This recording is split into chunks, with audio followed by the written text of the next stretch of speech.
श्रीमते रामानुजाय नमः। श्रीमते निगमान्तमहादेशिकाय नमः। श्रीसरयू अष्टकं।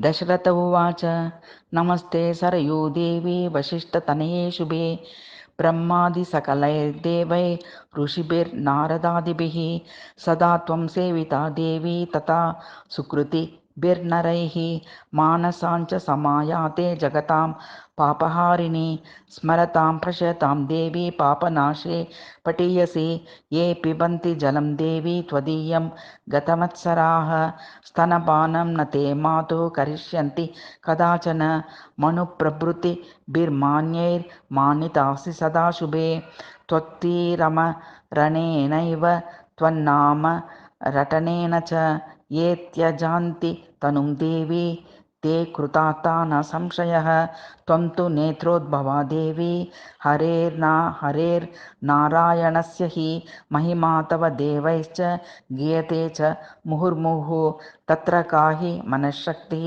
स्तवने मानुषस्य च त्वत्तीरे सर्वतीर्थानि निवसन्ति चतुर्युगे नमो देवी पुनरेव नमो नमः हे वासिष्ठमहाभागे प्रणतं रक्षबन्धनात्।